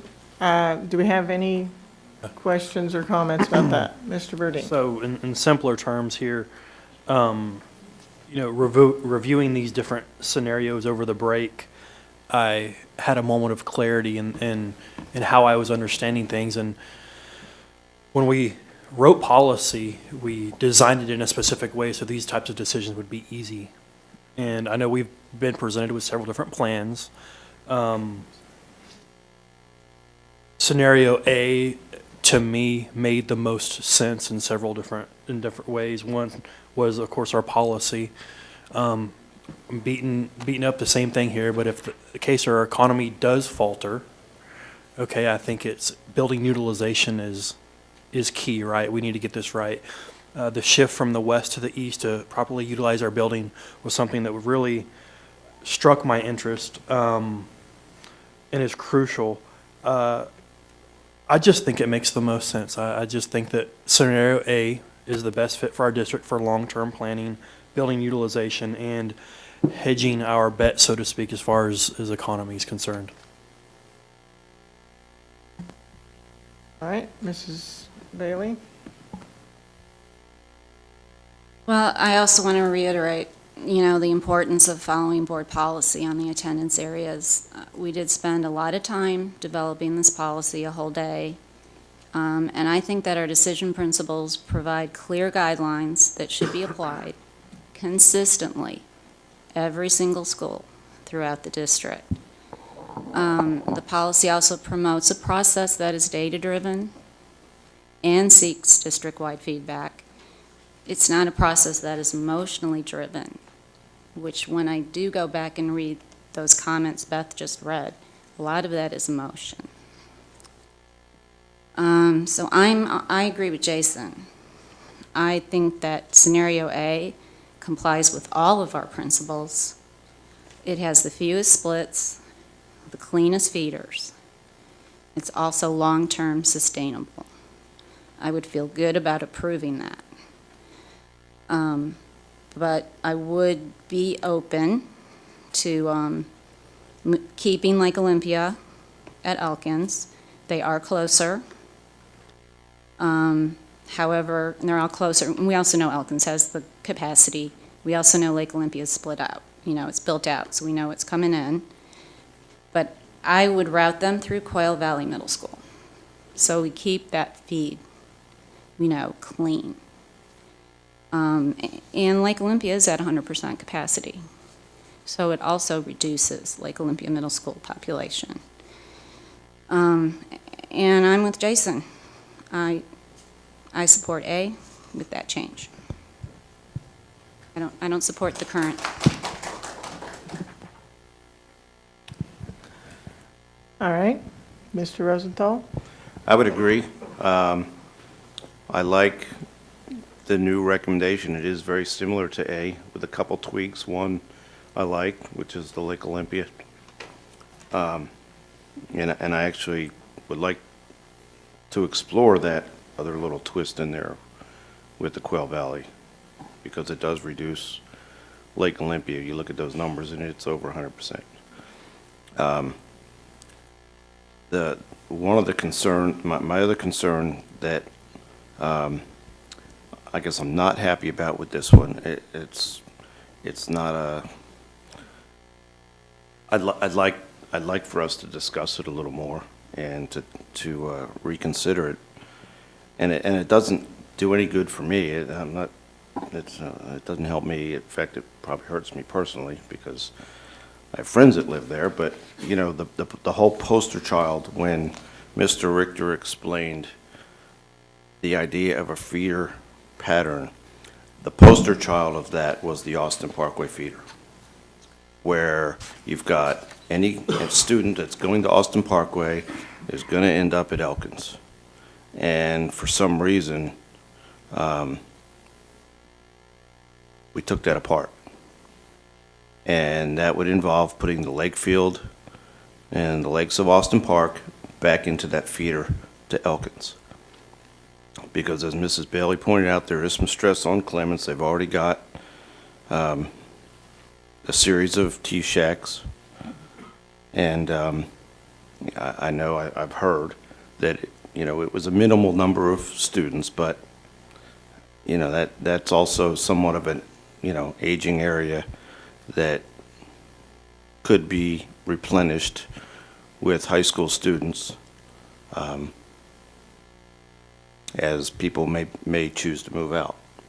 So that's a concern, and it would maybe help alleviate, and it would make that that was the poster child for the feeder pattern.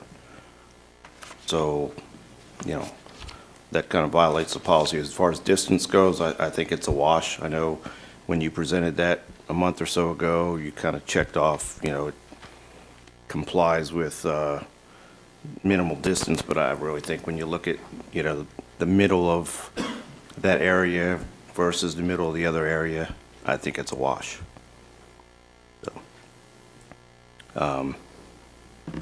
So those would be, and then there's a couple other, I've got questions for every little one, but I'll let other people speak first and then. Okay. Do we have other comments? So I'll ask a question of you, Mr. Rosenthal, or maybe Mr. Bailey.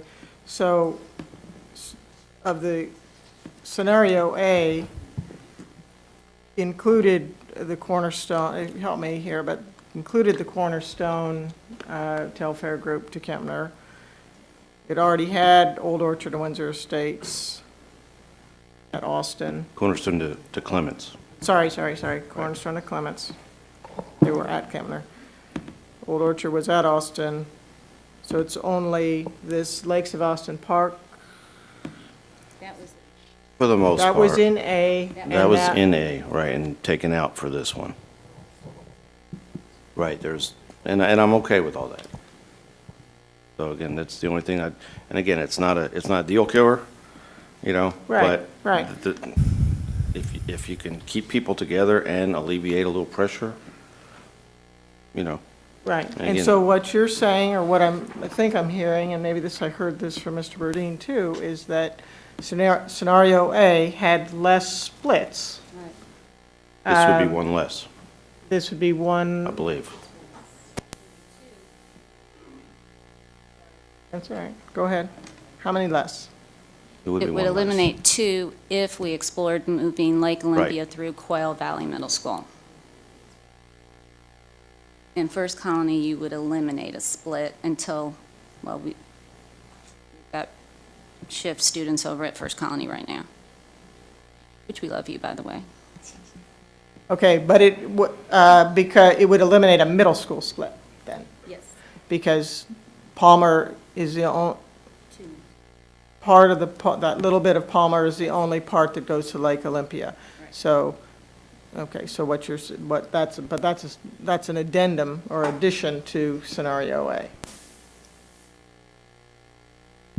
Or a change from scenario A. Yes, that would be my only recommendation on A, is I would keep Lake Olympia at Elkins. It's built out, Elkins has the capacity, and I feel the best way to do it is put them through Quail Valley Middle. Even though it's a little bit more in transportation, I just think it looks cleaner until we can get a middle school further down, or whenever middle school 15 gets built, and we can straighten out the middle school zoning there. So that would be my recommendation, only. Okay, thank you. Might be- Mr. Rice, do you have your green light on? Would you like to make a comment? Well, I just have a question of Ms. Martinez and Mr. Leopold. Am I understanding that this latest recommendation, which I don't know that it has a name, but that's your recommendation after all this study and 18 months we've been doing this and the community input, that's the recommendation that you have for us? Sir. Okay, thank you. So, Mr. George. Yeah, first of all, I really wanted to appreciate the effort because so a lot of people ask me, we all are sending these emails, is anybody reading it, So I told you that before also. I have seen they're sitting down and reading and understanding what the community need or they want, not need, actually what they want. And I appreciate the effort in that area, and also accommodating Lake Olympia into Elkins, and also accommodating Riverstone. First of all, Riverstone Elementary 47 to Fort Settlement, and then later you went and added Brookside and Creekstone to Elementary 47. A lot of people appreciate those changes. And otherwise, I think it's more like a Plan A, and I appreciate your effort in this and listening to the community, and I'm sure the community is very thankful to your effort, and, especially they feel like somebody listening to what they're saying. And thank you for all that. Thank you. Okay. Thank you, Mr. George. Mr. George, I have a question for Mr. George. Just to clarify, you're okay with A, but you want okay, let's be specific here. You want 47 because that was not in. Can you just give me, so I'm understanding? See, there is a Plan A alternate. Okay. Yeah, that's what I'm talking about. You would like Alt A. Okay, so you want Alt A. Eh? You want Alt A. You like Alt A. Alternate, yes. the When Lake it comes to with the Lake Olympia, yes. I agree with you. Yeah, yeah, I agree with you there. yeah. And, So can you say what that is, so I need to follow along? All right. KPs, you're going to have to help me. Okay, Alt A, I'm going to have you explain it. Okay, I'll explain it, then you correct me. You're going to put okay, tell me the neighborhoods in Riverstone. Are we going to include Creekstone and Stone? Brookside? Brookside, it I'm is- sorry about that one. It's initially, the Okay. 47 was not included, Creekstone and Brookside in 47 feeder. It was not there. They were zoned to either Ocean Park or Settlers Way. Okay. Initially, Plan A. Okay, all right. Okay, and even in the alternate, they were feeding the same way, but the Elementary 47 was going to feed to Fort Settlement instead of First Colony. Okay, Okay, but in the alternate, the 47 is going to feed to Fort Settlement, but still Creekstone and. okay. So But the latest recommendation, they added Creekstone and Brookside into 47, which is going to feed Fort Settlement and ultimately go back to Elkins. Okay, so you're talking about what came in our Dropbox Friday? Yeah. Okay. So you would like to keep I almost call it an Alt-A plus. Because kinda what that's it the is. first one we've seen where they've put Creekstone and Brookside to 47. 47, yes. Okay, so you like A plus, Alt-A plus. How about you just like this one with a little Lake At the Olympia? end of the day, that's what that community want, and, I don't live in Creekstone, I don't live in Brookside, but that's what they wanted, and I met with, I'm sure some of you already met with them, and that's what they desire, and I think that is the right thing to do there. And they did accommodate that, so that's what I was thanking them for. I have no problem Yeah. with Creekstone and Brookside staying 47 to Fort Settlement. And I didn't think you have any problem. No, Yeah, I have no problem with that.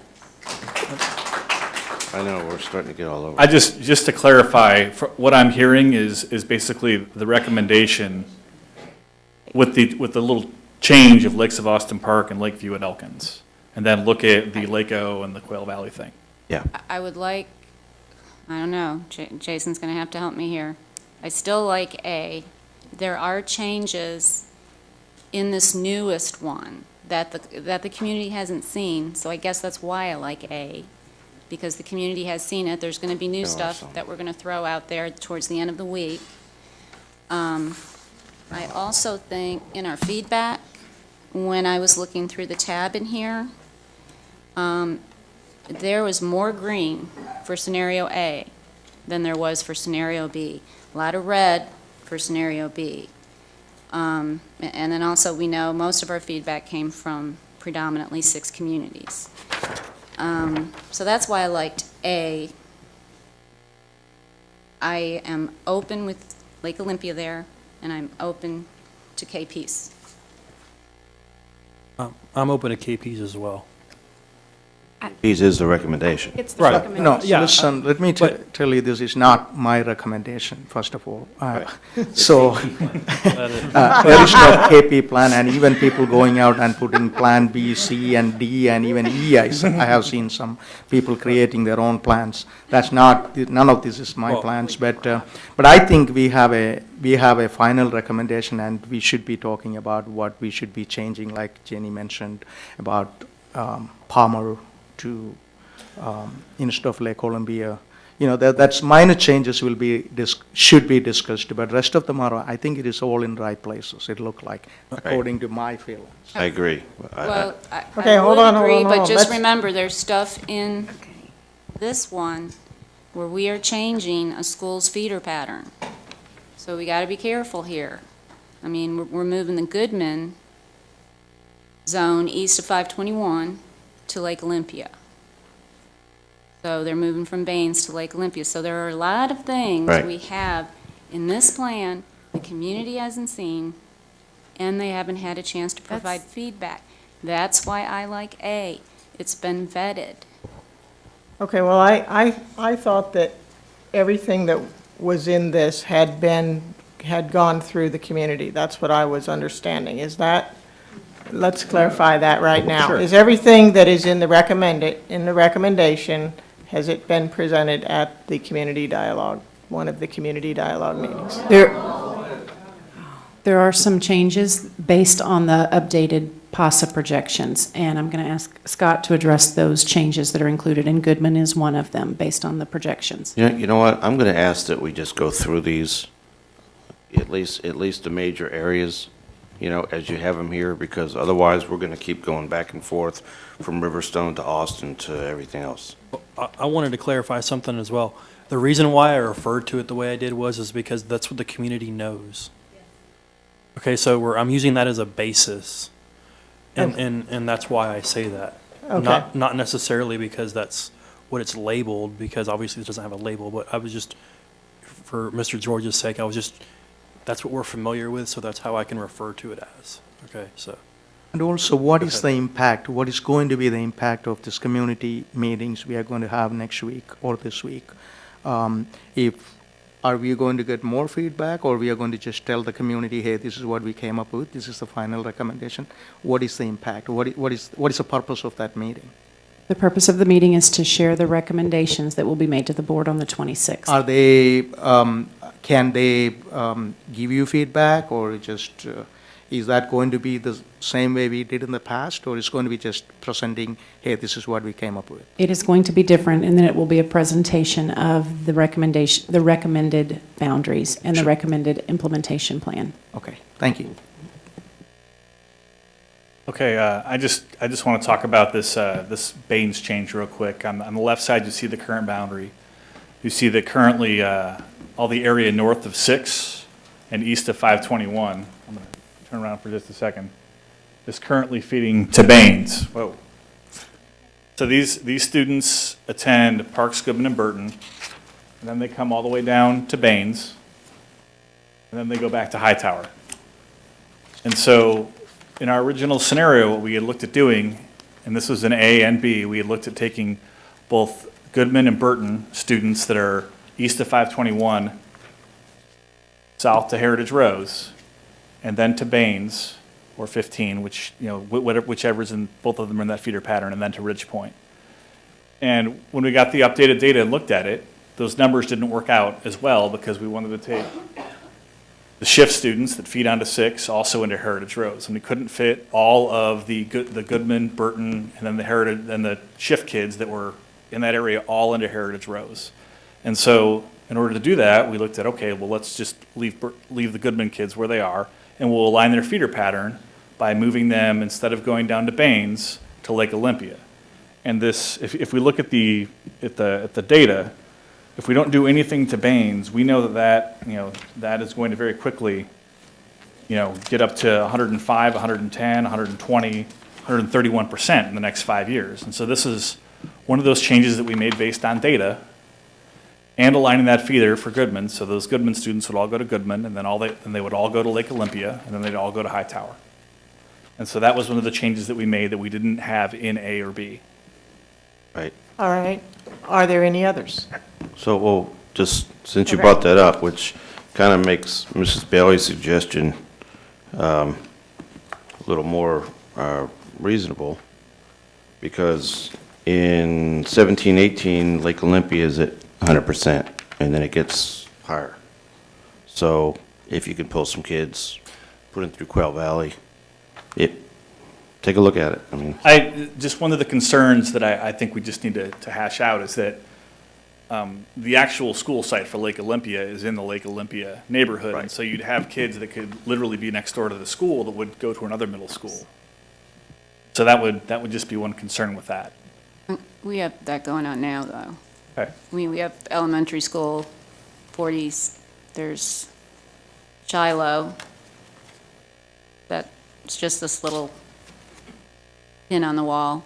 But I would add Stone Brook in River Stone, they're on an island all by themselves. But Stonebrook They're is, separated from the rest of the River Stone, though they are right next to Creekstone and Brookside, and leave them alone because they love where they are. And if they love where they are, and if Lake Olympia would like to go to Quail Valley, I don't think it would be a problem to detach. I mean, they used to go to Quail Valley. So I think they would be okay with that, just like Stonebrook is okay with their current feeder. okay, I'm going to come back to your question. Are there any others that? Yes. The other one, we looked at the data, and it's actually Garcia, but it's something that is actually outlined in the plan that wouldn't need to be implemented until 2017-18. And so what this is, as you see it today, this is we would have ES 46 at Aliana splitting between Bowie, north of airport, and then Garcia, south of airport.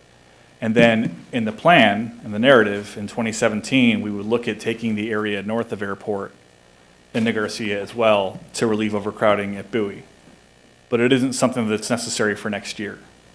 So that's something that we would have the chance to go through the communication process down the road per policy.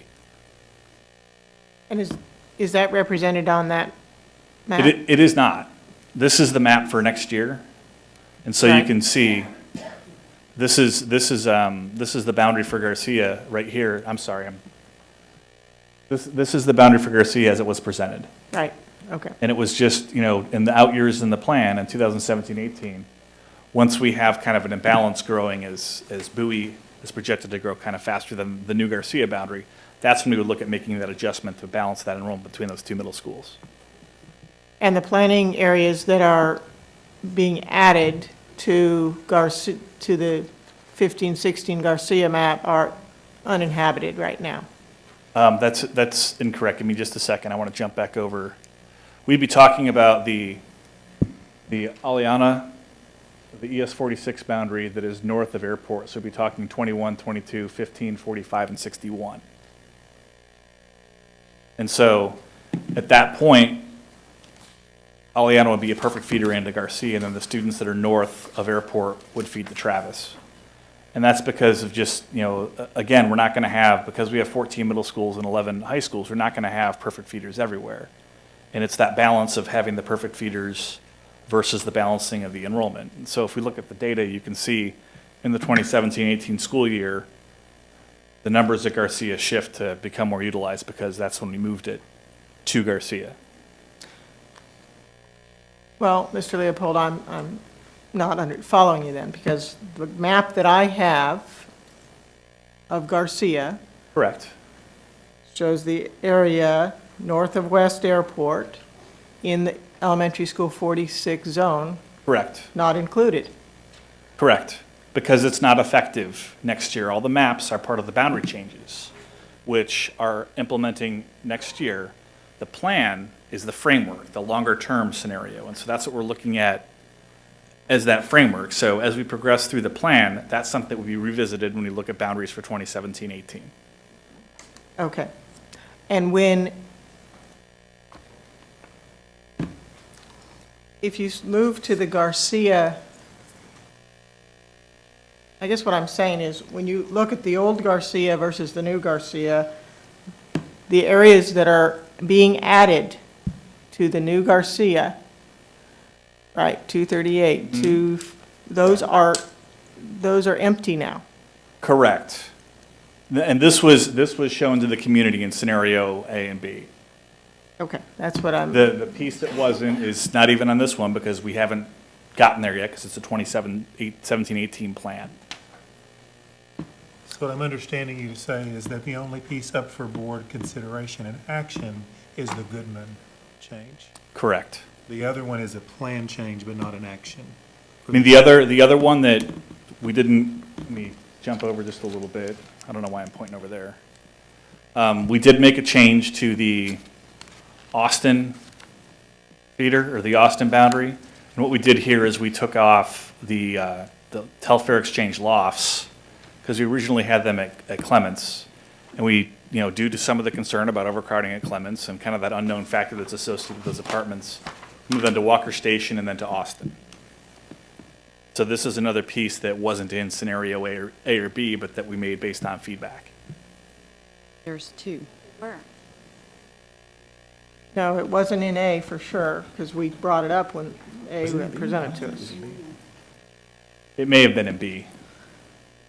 I'll have to check my numbers, but this is just something else that jumped out. All right. So we have the Goodman, we have this Austin bit. Are there any others? Just the Creekstone Village and the Brookside that weren't in A or B, but based on feedback. And also, what about the Riverstone Apartments? Yes. Those are in Settlers Way now, it looks like. Correct. So this is the Riverstone Apartments that we're referring to. And so these aren't any students, there aren't any students there now. So this is an area that we moved out of Commonwealth and into Settlers Way, and then into First Colony Middle School and then Elkins High School. All right, so those are being built, so it would be difficult to get feedback from them, from the people who live there, because no one lives there except for rabbits. The Creekstone Brookside wasn't in scenario A or scenario B, but it was part of the community feedback. Correct. The Telfair Lofts, do we have it? What did you find out about that? I know that we discussed it, but it obviously wasn't put in A or B, so. But And that one was really part of community feedback as well. yeah, I remember us discussing it in scenario B, I thought. Well, it wasn't really split out when A was presented, so it was kind of all part of Cornerstone. It was kind of verbiage or talked about it. All right, so the only one we really have that's outstanding, I guess, is the Goodman. Is that Just which? the Goodman change? Is that accurate? Is that accurate? I believe so. All right, and do we have a plan for communicating with these people about what this might be? I mean, I'm just suggesting that because my understanding was that we weren't going to have things presented brand new that people hadn't had a chance to give feedback on, because we've gotten a lot of feedback and we want to value the feedback, so I'm trying to understand what our recovery plan would be on this one. I have a quick question there, Scott. The 236, right? That's 236, the area 236. Yes. Right. There's a bunch of homes are going to be built, maybe past Creekstone, is a different subdivision and all. Is that going to be part of this, or is it going to be different? If it's in 236, it's part of 47, and it would be built into the numbers. There is a levee dividing, where is that in that picture? I'd have to look at a different map. I don't have it on this one. Okay, thank you. But I think that our numbers if we look at the projected numbers for 47, it was relatively stable right around capacity. I have a question for that one. Wait, I asked a Oh, sorry. question and I'd like to Sorry. hear an answer, please. Okay, at the board's direction, we can go to the community through an online survey, or we can change the format of the January meetings. It was I believe in the timeline, the thinking was, or the planning from the team was, that we would get the updated PASA projections right prior to the winter break, after that second opportunity for community feedback, and district administration would have to take that, or would need to take that information, review it, and then make the final recommendations to the board. So that didn't allow for another opportunity for community feedback. However, the January 20th and 21st dates were there for the sharing of the information with the community. Well, what I would interject is I think, given the amount of feedback we've had already, I do think it would be appropriate to do a local feedback outreach for that community. I don't think we need to change the format of the scheduled meetings. But we will go to the school and make an opportunity for that community to have their voice heard on this change. Right, I think that would be wise, because we've traditionally heard when a change has been made and we've heard negative feedback, my understanding is the majority of the feedback has been negative when they didn't like the change that was being suggested. So I think it's only fair, for making a change that wasn't presented before, we give people a chance to give feedback. And we can, just like any of these others, we can choose to go with that or to not, but we need to give them the opportunity. Are you specifically talking about the Goodman one, or maybe some of these other ones that we're talking about? I'm specifically talking about the Goodman one because it's not one that we've received feedback on before. It seems like all the other changes in this packet, there has been some feedback given. So at least that's what everyone's saying. That's what I'm gathering. Except on considering some other recommendations Right, that like we've brought up tonight. which one, can you be specific what you're thinking Well, then? like we talked Quail about, Valley. Quail Valley, right? Quail Valley, and then Yeah, I would put Lake Olympia, and I guess, Mr. Leopold, if you can kind of get us some changes tonight that we're talking about, because when we leave here tonight, we got to make sure we agree what you're presenting. I would feed, and we can actually get some feedback from Lake Olympia too, to see if they're okay with it. I would feed them through Quail Valley Middle School, even though it seems odd, but if we're going to move Goodman up to Lako, Lako's going to need some relief. Second was Mr. George's, right? no, I think that's all. His is covered. Okay, his is covered in the Right. new. And Right. then Austin Park and Lake Yeah, Colony. and I think we've gotten- Lakefield and that section of Lake Colony over to Elkins. Well, I think we've gotten a lot of feedback, and you know, I think it was probably what, people don't want to do that, I assume. But they couldn't tie it to a principal. So, I would like to interject here, because I'm really confused about this process. Sure. Because I thought the process was for us to consider the recommendation, ask questions, and then for administration to tell us, based on everything they've gotten, what it is they think we should do. So now I feel like we're getting into, here's what we recommend, and we haven't overlaid PASA data on that. We haven't overlaid community feedback on that. We haven't, I mean, all of these things that we've been doing for months here, I'm just starting to get a little confused about it. So, and I say that because, I mean, I didn't come in prepared today to go neighborhood by neighborhood and school by school to say, this is what I think ought to happen here, without looking at projections for that and utilization for that. And, you know, even when we talk about moving some of the academic programs, you know, we haven't, I'm getting a little concerned that maybe we're trying to steer the ship and we haven't looked at everything that these guys have been looking at for all these months. So you know, I mean, it's not necessarily a criticism. I'm just trying to figure out what it is we're supposed to be doing here. Well, I think in response to that, I think we are now we are overlaying some of the new PASA data that wasn't considered before, specifically with what Mrs. Bailey brought up, and the new data on Clements. So, you know, now we're able to see, which we haven't been able to see. This is really the first time. Lake Olympia is going to go over. So, you know, it hasn't been considered in the past. Well, are there some tweaks that we can do to fix that as well? But I think they And did that- consider, did you, No. I mean, But before all this new data, and before the Goodman change, which affected that. So now we just had a piece moved, which affects something else. So now we have to go back to that something else and maybe re-examine that. but that's all part of what's been recommended here. Am I wrong about that? I It mean, have has you been guys- recommended. Yeah. But this is the first time we've ever had a chance to discuss it. So that's why it's being discussed. And I think this is the only chance we have to discuss it. So this is what we're doing. And now that some other ideas are coming to the surface based on this conversation, it's up to, I guess, us if we want to get some additional feedback or just make the changes on our own, or I'm fine with getting some additional feedback. Well, yeah, except for the Goodman.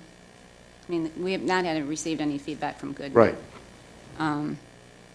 I'm just looking at long-term, and I think one of the things you do as a board is you make sure whatever plan you approve is sustainable. I spoke at this microphone in 2011, and one of the things I addressed, and I said, don't zone. You need to look. You need to study. Back then, I was saying, what are you going to do with Willow Ridge and Marshall? My last comment was, we'll be back here in 2014. And here we are. And I think that's because the board did not assert itself. And I think we have a chance to assert ourselves and take a leadership role. Right, and that's what we're doing as we discuss this.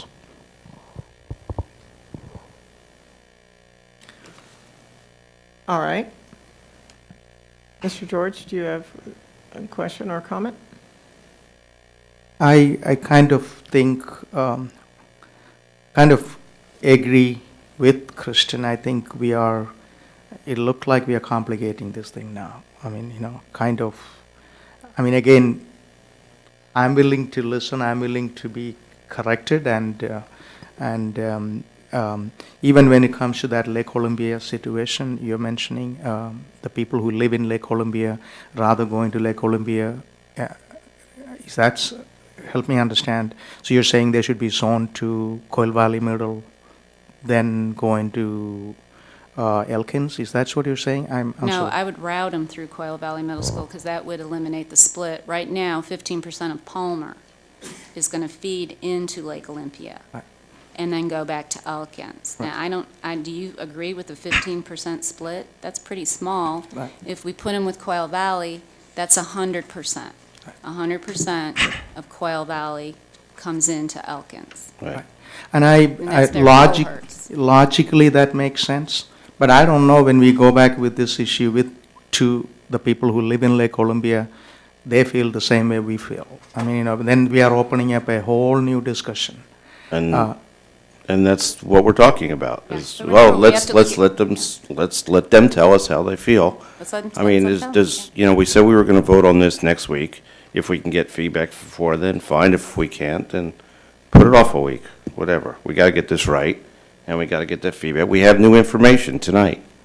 So, yes, this is a presentation, this is a recommendation, but it doesn't mean that we have to rubber stamp it. I have a question, Mrs. James.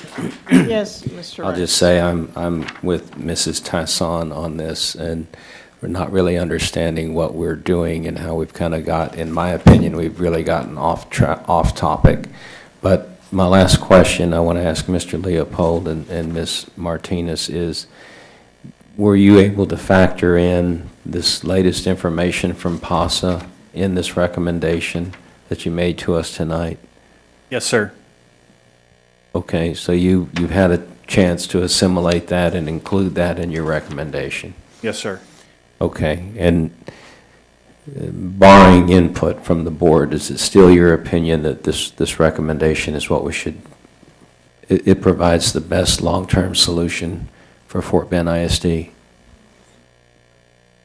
It provides a long-term solution with the possibility for future incremental changes should they be necessary. Okay, thank you.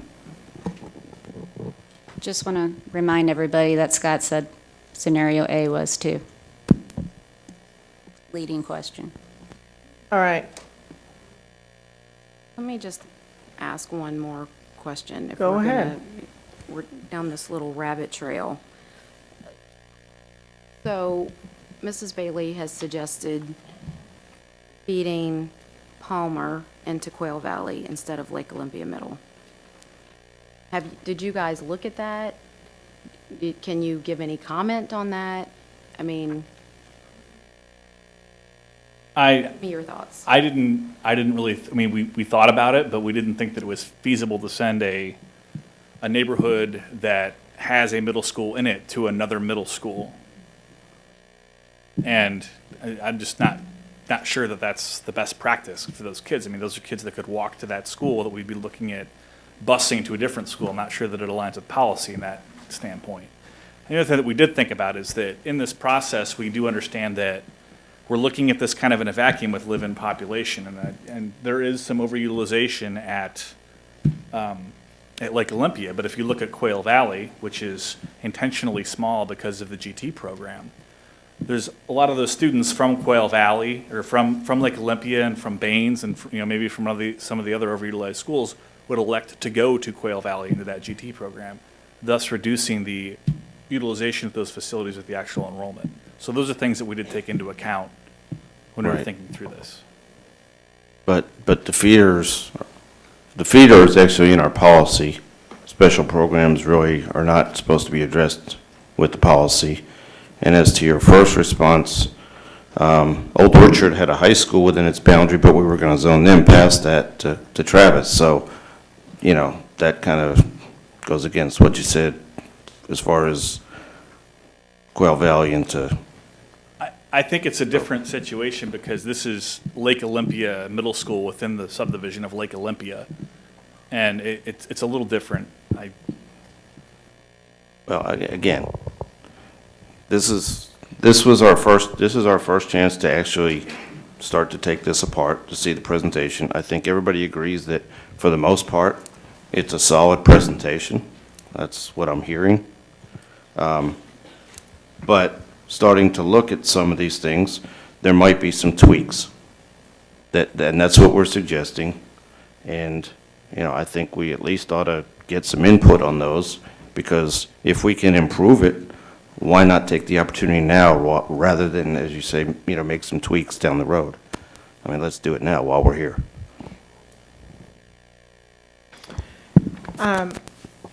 okay, I've had a request that we would maybe take about a 5-minute break, take a little stretch break, restroom break, and then come back. I would like, but one question I have, just to warrant, early in this conversation, we talked about the potential for looking at this through the lens of the low-growth PASA numbers. And I'd like to understand what happens to this chart when we look at the low-growth PASA numbers. And I don't know if that's even possible tonight, but that's a question on my mind. Let's take about a 5-minute recess. Yeah, fine.